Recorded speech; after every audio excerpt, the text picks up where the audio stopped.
Welcome to the Wonk Podcast. This week's guest is Ryan Hosking, Aerial Director of Photography for the Revenant and American Sniper.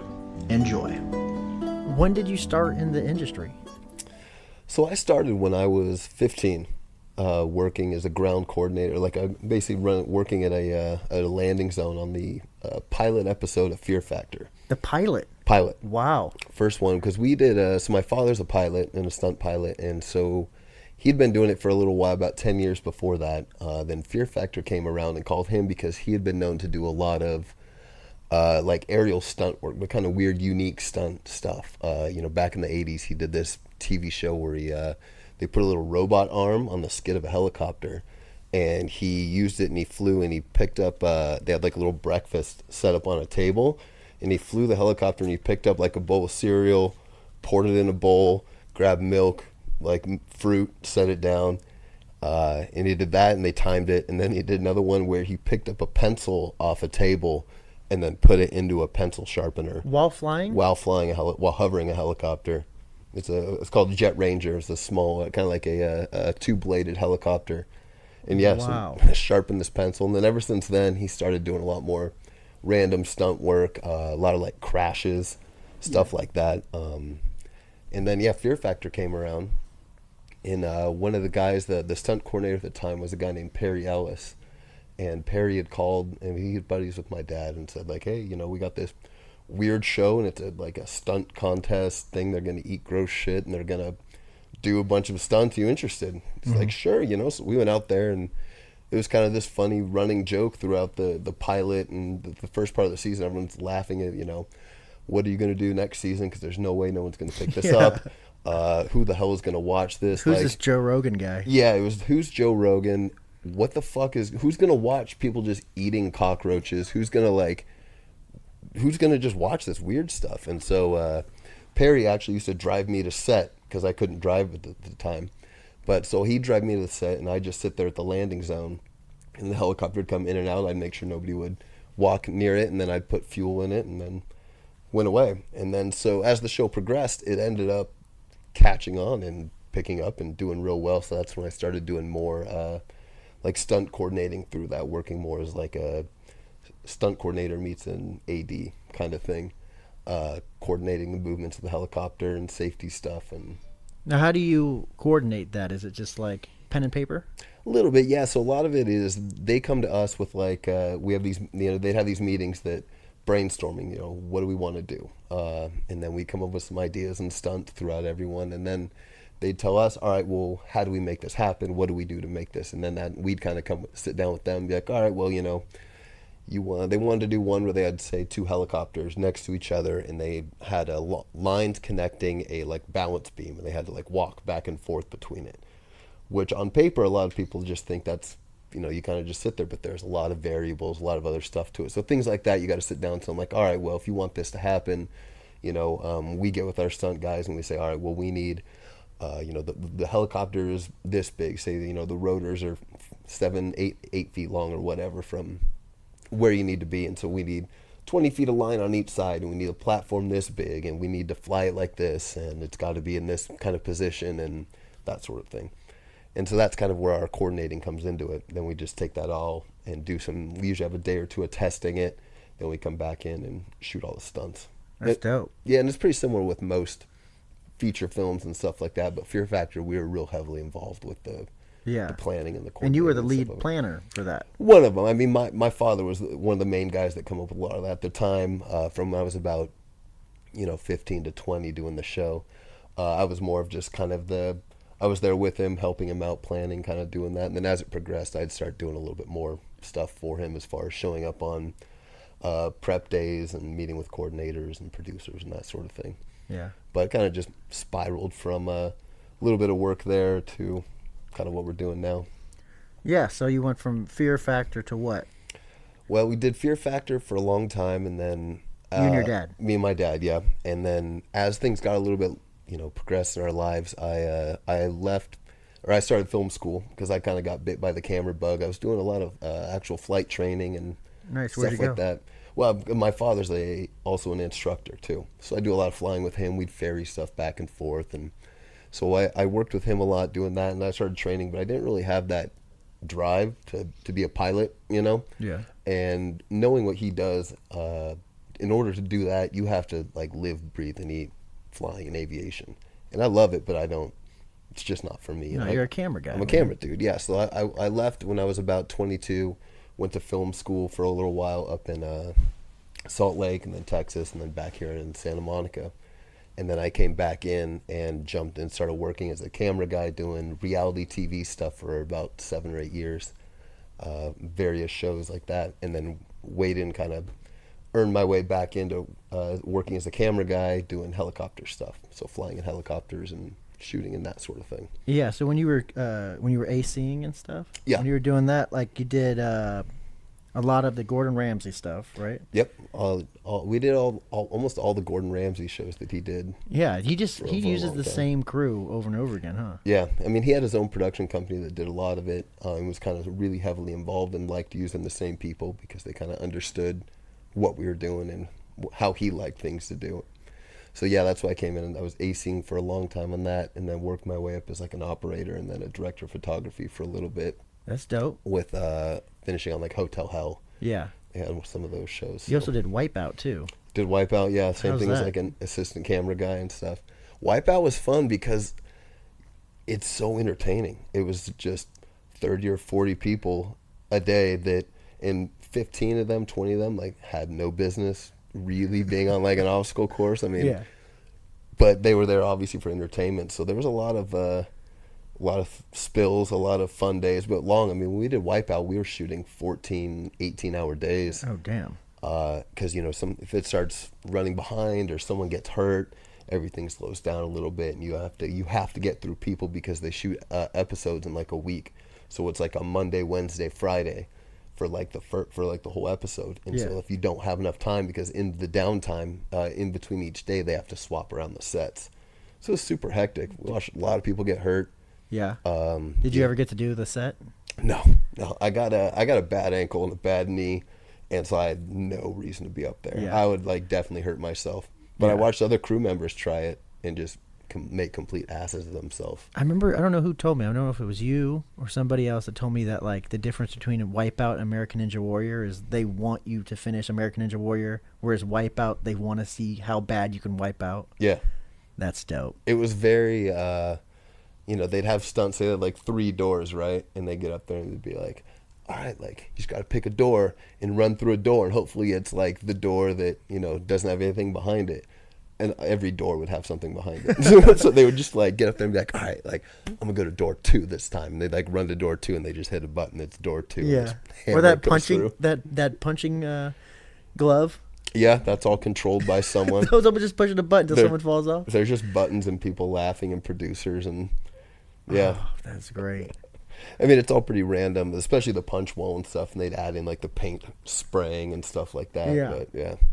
That's dope. And so from that, you got The Bachelor, right? Yeah, moved into The Bachelor, wanted to start working more as a camera guy, and wanted to travel. Yeah. To be honest, The Bachelor was fun because we traveled all over the world for a couple of years, just cool resorts. And how do you get these jobs? Is it just your work from Wipeout is ABC and they're just like, we need you or what? Kind of, a lot of this is all word of mouth. Reality TV is very who you know, and kind of you blend in good with these people, and so they call you and they want to work with you more. I started out in reality TV as like a PA. When the writer's strike hit in 2008, the first thing that they did in almost like all feature films and everything is they wrote out all the aerial stuff because it's kind of an expensive thing to do. So about a year and a half, me and my family's company, we didn't have any work we didn't shoot anything for about a year and a half because the writer's strike. So that's when I was like, well, got to work. So I jumped in as a PA, picking up cigarette butts in the gutter and stuff on home improvement shows Oh, and stuff like not that. Home Improvement, but Home Improvement No, show. I wish. No. And, you just make friends through that, and you tell them, like, hey, I'm a camera guy. And the next thing you know, they're like, we need someone to work as an AC for a day. And you just kind of try and be a nice dude and meet the right people and bust your ass. And I just happened to, like, luckily work with this awesome woman named Paula, who was the camera operator. And we bonded pretty good. And a few days before the Bachelor was supposed to leave on a big international job, her AC had to drop out. And so I was just happened to be like the last guy to talk to her. So she called me at like 4 a.m. Just like, hey, you got a passport? Like, all right, come to this place in 3 days. Here's your flight info, and we're going. And that's how we started about 3 years. So a lot of that world is just right place, right time. Make a good impression on someone and hope that they call you back. And Dude, that's awesome. yeah, her brother is a really talented director now, and he actually, Paula's brother, German, directs and still does all of the Gordon Ramsay shows that he does. Oh, And so, like I said, it's all this weird, from inner networks and inner shows, and it's kind of just, and it's just keeping your name out there exactly. and your reputation out there. Yeah. Yeah. And, reality TV, you got to always be working, and you always got to stay current, because the moment that someone works for a month or so and meets some other people, and next thing you know, they got another it kind of moves into that. So you have to really be active and staying in touch with people and always working and kind of grinding away. Whereas the area world that we do is a lot more people coming to us because it's so specialized. Yeah. When you were on The Bachelor, did you ever connect with one of the guests, or did you ever connect with one of the contestants? I mean, so we did a lot of stuff where we'd be like the crew that travel kind of with the Bachelor or Bachelorette, right? And so you kind of bond with them a little bit, but they kind of and it's the best way to do it. And you want a little bit of distance between them, because you're there to work, and they're there to kind of be the stooge and the puppet, and you don't want them focusing on anything else other than what you want them to do. I mean, they're nice people, but they're kind of like trained dogs in a way. So you kind of have to like shoo them in the right direction and make sure that their brains are kind of focused on stuff. And so, but you meet a lot of them, and there's some that are kind of exactly what you think, kind of not the best people, but there's a good handful of them that I met and worked with. They were incredibly nice and genuine people. And one of the girls, I think her name was Emily, when she was the Bachelorette, we ended up hanging out with her a lot, and she had a couple real just shitty dates and was in a really bad mood of the show. And so I took her daughter out while we were shooting some interviews. I was the assistant there, so me and her daughter and our producer went out and like got stuff and like made cookies for her at home and stuff like that, and bonded out with her like that. But that's about the closest I ever got to any of the contestants, But I mean, that's pretty close right there. That's a great dude right there. Well, she's a sweet girl. Her daughter was kind of pissed, and in the end, I was like, "We do this. It's gonna make our lives happier. She's happy. We're happy. That kind of thing." But they don't really like you to talk to them too much, or they want you to keep your distance. Yeah. So. You also worked on the Lady Gaga puppet show. Yeah. How was that? That's another one. So it's, like what you're saying with the reality TV stuff is very like just answer your phone every chance you get. Facebook was for a long time, a good way to get jobs, but that was one, I can't even remember who recommended me for it, but I got a call to come on for it was a Thanksgiving special. There was Lady Gaga and the Muppets. And so we went to this studio for about 2 or 3 days, and Lady Gaga had a bunch of like performers come out, and we'd spend a couple days shooting performances on stage, and then spend a couple days with the Muppets on like another part of the stage doing stuff with her and some of the other celebrities. And it was a massive flop. It did really bad. Oh, we'll cut this out then.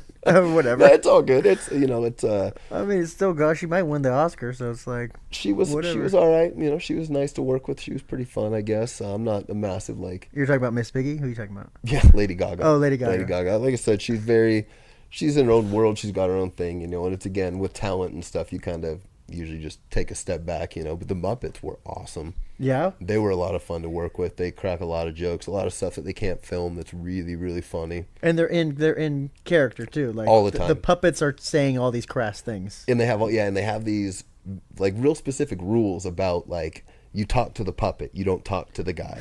Like if they're like on there with the puppet, or they have a hidden room where the puppets live or whatever that no one's allowed to go, and you're never allowed to see the puppets when it's dead or not moving or whatever. And they have these really just crazy, I don't want to say rules, but the way that they like to run their whole thing to keep it authentic was really interesting. But it was fun. Cool. They're like real good to work with, and we got to have one of the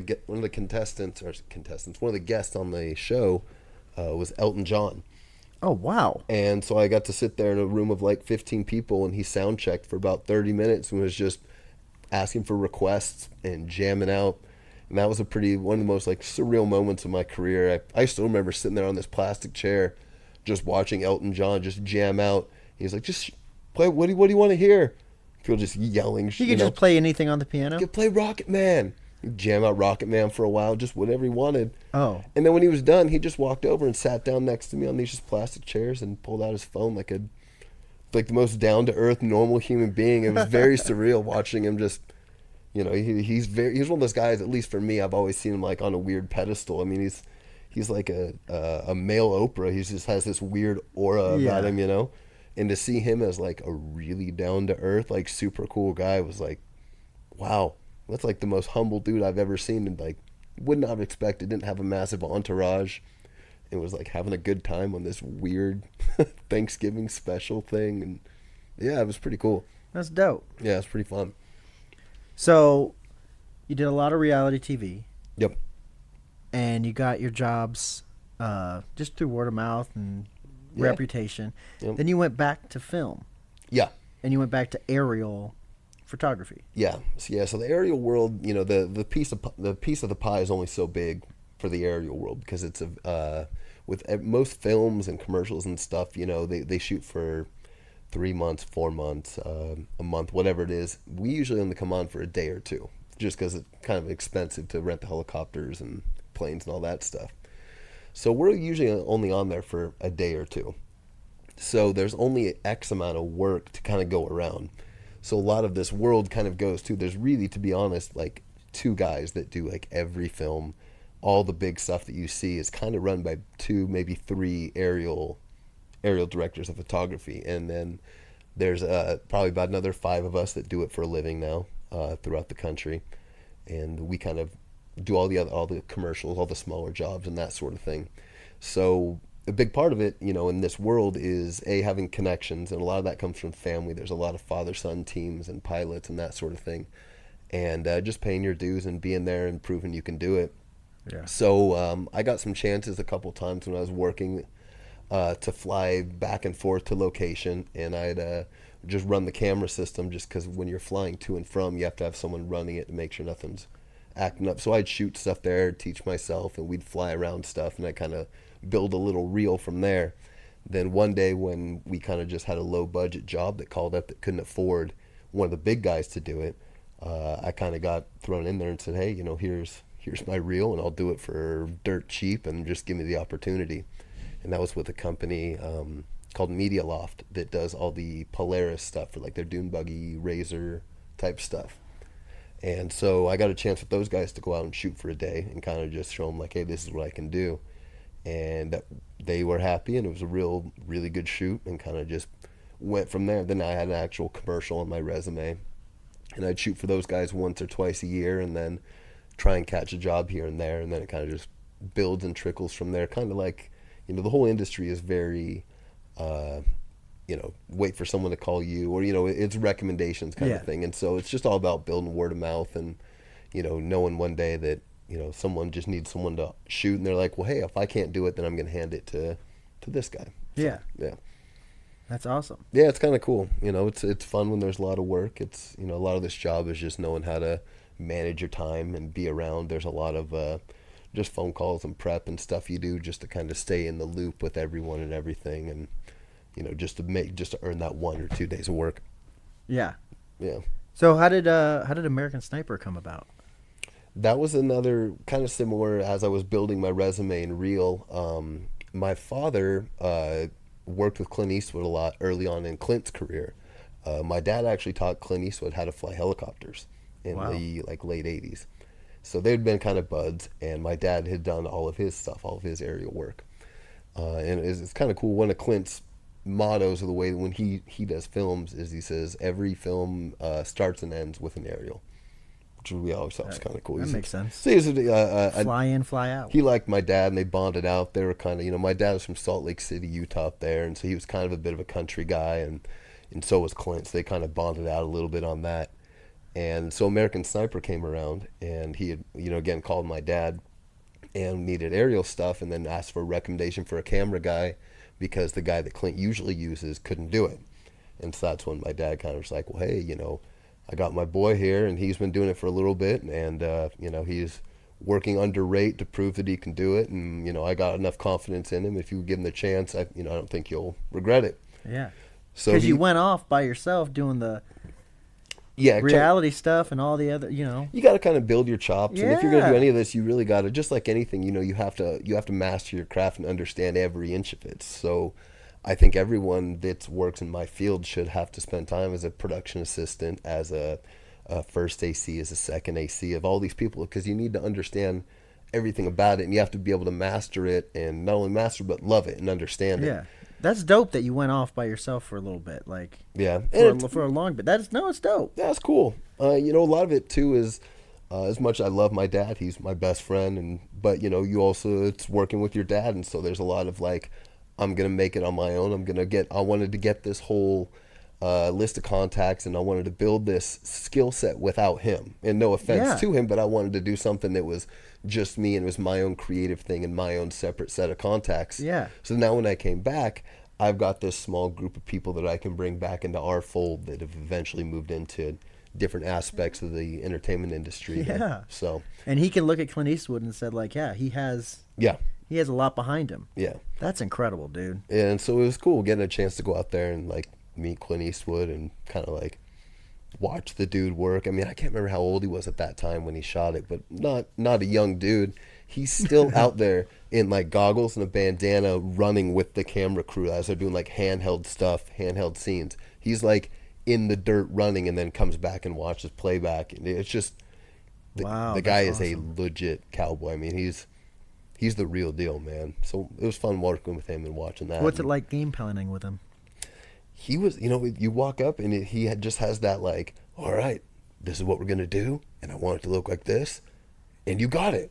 Just very like confident, and Just talks it to you. yeah. He's like, this is what I want, this is what it needs to look like, and make it happen, and kind of this like, don't fuck it up, Yeah. kind of thing. Like, bring back something good, or I kind of don't want to see you again. Or you're gonna get Dirty Harry. You come back with. Yeah, That's dude, great. can you imagine trying to bring something back to Clint Eastwood that he's like pissed off? Oh no, thank you. There's very few people in this world I'd want to piss off more than him. No, Like, man. that look would just be, I'd never come back from that. No, dude. Getting mad dogged by Dirty Harry in real life Squint, Mad Dog. because you Great. did something dumb on your end. Something's Oh, out of no. focus, and you're getting yelled at by Clint Eastwood. Start like, the planes back up. Let's get it going. dude, yeah, that's a career ender right there. Oh man, You the level of stakes every time you shoot is huge, huh? it's big because we're a lot of money to come out, and I'm a part of doing what I do is you have to, like I was saying, to master your craft. Is it's just me and the pilot in there usually, so I don't have a camera assistant, I don't have utilities, I don't have anyone like that. So on the ground you got people pulling focus for you, you have people setting up, moving your camera. It's a very group operation. But up in the air, because of weight and because of what we have to deal with up there, it's all me. Does would Clint have playback while you were up there? Sometimes, yeah. I can't remember how we did on that. A lot of times we do like wireless video down there, and then they'll kind of just radio back notes. I think on that one we just kind of went out with some storyboards and shot stuff and brought it back, and then he'd take a look at it and And sign off on it. hopefully he signed off because you'd have to go right back up, huh? Right back up and do it. Oh, But in that sort of situation too, you kind of you overshoot everything. You kind of bring it into them, and like I was saying, you have to really understand everything about it. So when you come back, you're confident with it. Because if your focus is off, if you're you're a little bit dark or light, if you're not right on where you need to be in every aspect, even down to like the camera settings, then like that's a big deal. Like for them to lose a day of aerial footage is a really big deal. Like Yeah. you won't get called back for people if you screw up a whole thing like that. Oh. And all it could take, I've known guys that have, what we call in the industry double punching, and it's where you kind of double punch your record button. You kind You of don't record? you panic. So a lot of guys something's about to happen, right? Be in the air. Say we're shooting a big stunt, and you're watching everything's set up, and you're like, all right, good. And like, I'm gonna start rolling, and then you're going. Then you hear them start to count down. And you hear them like, all right, and roll cameras. And you're like, okay. And then you hit roll again, and now you're not rolling, and then the whole scene happens. You look down, you're like, I haven't been recording. Or I you didn't. look down like a minute in, you're like, I'm not getting this. exactly. And so you screw something up like that, it's a big deal. So you have to really, really be sharp on top of everything from your, like I said, focus, camera settings, and all that stuff. But it's fun, you know. It's doing with the if you're a camera guy, you like the challenge. It's something unique and different, and That was great. it was cool. You know, biggest thing American Sniper did for me personally was give me a credit, because a lot of times you don't even get credit in whatever it is, especially TV shows and stuff. But movies, you know, since you're only on for a day or so, a lot of times you slip through the cracks in the credits, and no one really knows what happened. But what was cool is Clint gave me a big opportunity and credited me as the aerial director of photography, which was huge for me. And then that movie went on to win Best Picture. And then to have that on my resume as that set me up as the youngest aerial director of photography on a Best Picture film On Earth. And that's kind of where a lot of my other stuff spiraled from. Yeah. Then people see that and they watch that and then they say, well, who shot Clint's aerials? Well, now that's how I got called for the Revenant. Was from that, and that's kind of how things like that spiral out. Incredible, dude. Yeah.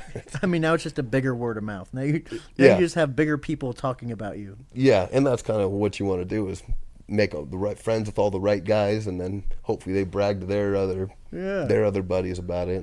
But yeah, it's a lucky time, man. A lot of it has to do with luck too. You know, there's a lot of really talented guys that do what I do, and I was just super lucky and fortunate to be in the position I was. Yeah, with the Revenant. They shot all natural light with that. I know, like, you obviously aerial, you guys don't even use lights. Yeah. But I mean, he picked perfectly lit places every time. They get locations where they could shoot for like an hour a day is all because of the light and the storms. And when we were there, so the stuff that we did for the Revenant was about a week and a half up in Montana. And that's where we shot all the aerial stuff for the film, and that's where we shot the whole river scene, and everything was up there. When we got there, they were already a year and a half, I think, into filming the show. And at that point, they had to come up to Montana because wherever they were shooting before, the snow had all melted. They'd been there so long, the snow melted. So they came back to Montana to do this stuff here while they were scouting for snow. And then when they left Montana, they went down to Argentina for like another 2 or 3 months. Oh my goodness. Yeah, the crew got beat on that show. They used to have shirts that said the Foreverant. I mean, it's never gonna end. Yeah, and people just were dropping off left and right. I mean, they were giving it 2 years of their life on this film that's basically always traveling, and it's hard work because it's all natural light. Chivo and Alejandro are notoriously, I want to say, they know what they want. They're geniuses. They're really talented dudes. And so it's not that they're not easy to work with, but they know what they want, and if they don't get what they want, then you're going to be there to get it. And whether that's light, whether that's camera, whether that's weather, you're going to be there, and you got to stick it out with them. Yeah. So I was very fortunate. I had a great time working with them because we were only in there for a week and a half, and I got to work with Chivo hand in hand a lot, and he was, doing any chance to get to meet a dude like that that's so on top of his game. It was a huge honor to kind of work and see how he really operates, and that's awesome, dude. Yeah, it was pretty wild, man. Yeah, dude, when I first met you was for like the Studio City Kings meeting. Yeah, it was you, me, birds, yeah, bacon cheeseburgers, you, me, Ryan, Zach, yeah, and Ryan and I were like, Ryan wrote something, and then you guys come in, and we looked you up. We looked up your credits. We're like, what the fuck? Like, what did we get ourselves into? Like, legitimately, when you came in, it's like we are above our pay grade right now. This is nuts. Well, it's weird because we had the same feeling going in to meet with you guys as well because, Zach and I, we had been huge. Zach and I bonded over Workaholics and stuff because we had met on Kitchen Nightmares and that stuff, and we had bonded just hanging out one day because we're both kind of the same sarcastic assholes, and we bonded out one night on that. And so Zach had kind of been talking to you guys, and then he reached out and was like, dude, like TK got out with me and they got this movie, and they, Kyle wants us to kind of talk with him. And so we had the same thing going into it. We're like, damn, dude, like we watched the birthday party episode before we went into the meeting and everything, but we had the same kind of like, that's cool. Like we're in, because coming from where we were, is we're like, these are the kind of like creative, fun outlet that we want to do. Reality TV was a job. Yeah. Working with you guys and doing wonk stuff is the like fun, creative, where you get to put your skills to the test and really think outside the box, and that's what we're trying to do. So when we got this opportunity, we were like, dude, like this is what we're looking for. Like these are the kind of people. So it's funny you say that because we had the exact same thing going into it. We're like, all right, let's do this. We got it. I mean, Zach sent me the pilot to what was it? Rage and Beauty. Rage and Beauty, and yeah, we watched that one as well. Going into it, and I was just like, these dudes are geniuses. Like, I don't know if we're gonna be able to hang with these guys. Dude, you brought us like way up in production. It was nuts. That first day we shot on Studio City Kings. Dude, I remember that day. It was like my first time directing, so I'm like, oh, okay, here we go. You know, I'm just gonna walk around with this camera. You know, maybe I'll hold it, maybe someone else will hold it. And you guys showed up with like 12 people, and I'm like, oh man. It's that network of people of, hey, you want to work? Yeah. Yeah, let's do it. That's great, dude. Yeah, it's fun. And like I said, it's people that's like-minded people. You know, that's kind of one of the best things about this industry is working with your friends and like-minded people. So when we got an opportunity to do stuff with that, we got to bring on the people that we've met throughout the years that kind of were on our level and stuff. And so when we all met with you guys and stuff, we had this cool collaboration of like, wow, like the guys that like want to make this stuff are like on the same level that we're on as far as like drive and determination and weird sense of humor and, you know. Yeah. And people that worked on Studio City Kings and like other Wonk stuff, they get like they got real jobs from it too, like Sure. actual paying jobs too. Yeah. You know, like through grant or through, you know, other. It's that just been opportunities. I mean, cool. It's gone from like Studio City Kings 1 when we kind of just were literally scraping up everything out of our own pockets and doing it like that to the second season where it really paid off and got a lot of people some actual interest. It could actually go on your reel and Yeah. yeah, it was cool, man. Yeah, you're always the guy that's like can hook it up with can hook it up, can use, and is like always pushing the tech. Like you're like, oh, let's get a crane for this. I'm like, okay, and then you got the crane hookup, Yeah. and then like, oh, let's get a drone, let's do this. I'm like, sure. Whenever I think of tech, whenever I think of like the dopest toys, I think of you. That's cool. That is 100% That's true. Well, that's what I like to do, you know, as much as I love to do ground stuff. Like my passion is flying in a helicopter shooting, or we have this new thing that we just built with our helicopter or with our airplane where we can put cameras on the nose and tail and chase other planes and jets and stuff like that with it, or camera car stuff. You know, you're fast, you got a all-wheel drive Porsche with a camera crane on top, and like that's the fun stuff. And so that's what I like to do, and just have been fortunate enough to meet enough people through work and stuff that when it comes to doing stuff like this, that we can call in those favors every once in a while.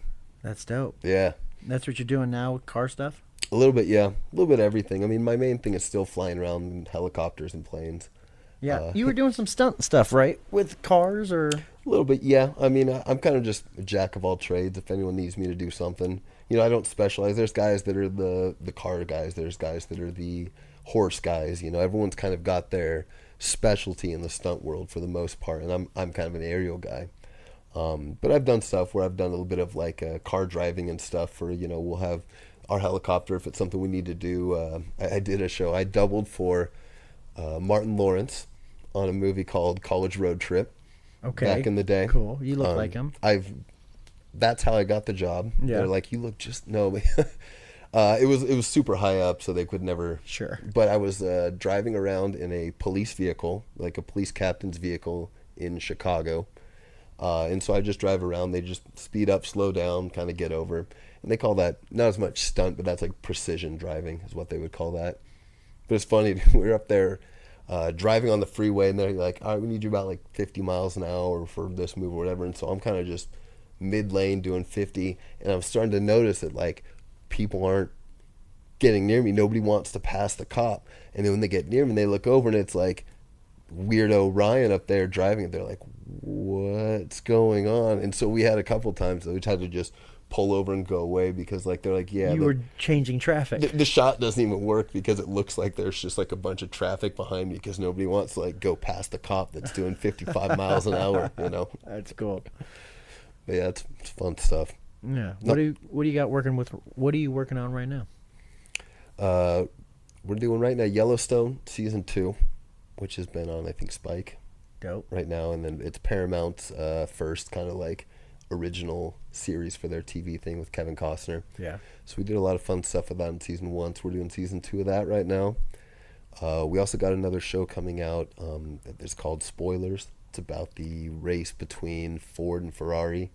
When Ford and Carroll Shelby got together and went to go race Le Mans, and they beat Ferrari, and that whole story of how the Ford Mustang came about and that sort of thing. So we did a lot of aerial stuff on that and some stunt work and that sort of thing. Had a cool helicopter out there, period piece helicopter. We had a big plane called a Beechcraft, and flying that thing around, and it's pretty sweet. That's dope. Yeah, so there's what else we got? Some other stuff we're doing. Show Jack Ryan beginning of the year next year. Show This Is Us. We've been doing a lot of stuff for the new season of This Is Us with some cool Huey helicopters and stuff like that. That's so crazy to me that you can do like This Is Us, and like you have the craziest IMDb, because it goes from This Is Us to the American Sniper to all like Jack Ryan. It's a weird one, man. It's weird. It's very humbling, and it's an odd thing for me because it's a unique part of the industry to have that full of an IMDb at a young age, because you kind of bounce around a little bit, but it's also so random. Yes. I had to go through for a while, and I took off a bunch of the early stuff that I did from reality TV, because I would have for a while my IMDb was like American Sniper on one side, and then Revenant on the other side, and then right down the middle was this show I did called Tool Academy. That's still up there. Is it? Yeah. Dude, I've tried so hard to get put that it back up. Dude, and it would be like the movie posters and then a picture of this like Guido bro right in the middle. And I was just like, this looks Embrace weird. it, bro. Embrace it. You know, so you send someone their, your IMDb to get a job, and they're like, most of this looks good, but Tool Academy. Tool Academy, huh? Yeah. Tell me about that. Took a chance. Yeah. You know? Well, just the check clears, man. Yeah. If you pay the rate, I'll shoot it. That's dope, man. Well, hopefully we can get Studio City Kings 3 going on. Hey, man, the thing I like about Studio City Kings is it's just a breath of fresh air. It's when we get in the shit on that show, it's heavy, it's real life work, but everything surrounding it is more this kind of fun, creative, something you actually think a lot about, got a lot invested into it. Yeah. Like everybody pitches in. A lot of passion. Like everybody, yeah. Creatively, everybody's like, they've been stuck in because a lot of them are reality TV people. Sure. So all these creative thoughts they can just throw on this, and because I'm actors in commercials that they don't want to do, yes. Or just because we all got to work, and so we all kind of got to sometimes take those jobs that we're not super excited about. Yeah. And so when you get a chance like Studio City Kings, where it's like, what do you want to do? How do you want to do this? It's kind of this like really freeing, open experience. Hell yeah, baby. And again, like I said, dude, you get to work with fun people. We had a good time doing it. We did. Stressful, but who cares? It's fun, man. Super fun. 14-hour day we had at the stripper club. Candy Cat, and then we just drank at the Candy Cat after. Yeah, it's great. I'll never forget sitting at that Mexican restaurant with Ron Jeremy, and he's just sitting on the floor for like 3 hours. We're like, "Do you need anything?" It's like, "No, I'm cool." Yeah, just like hanging out with Ron Jeremy, and his favorite part of the day was the Jurassic Park shirt that you guys got him. Yeah. Every time I see that shirt now, I think about how excited he was to go golfing with Jeff Goldblum and show him this just stock Jurassic Park that shirt you can get from Target. I was like, what a dude! I was like, what a crazy experience. I was like, who gets to do this? Yeah, think about his IMDb credits, so don't feel so bad about yours. Oh, dude, I hope that I would love to see a Studio City King somehow pop up on his headline. People like, ooh, what is this? What is this? How do I jerk off to this? Yeah. Just waiting. They're like, all right, maybe it comes. Oh, it's coming. Maybe this guy with the fangs. Maybe there's something with this guy. Maybe season 2 they're gonna do something. Okay, here we go. That's dope, man. Well, great to have you out. It's fun. Yeah, thanks, dude. I'm glad to be here. Love the new studio. Always fun hanging out with you guys. Thanks for listening. I hope you enjoyed, and we'll see you next week.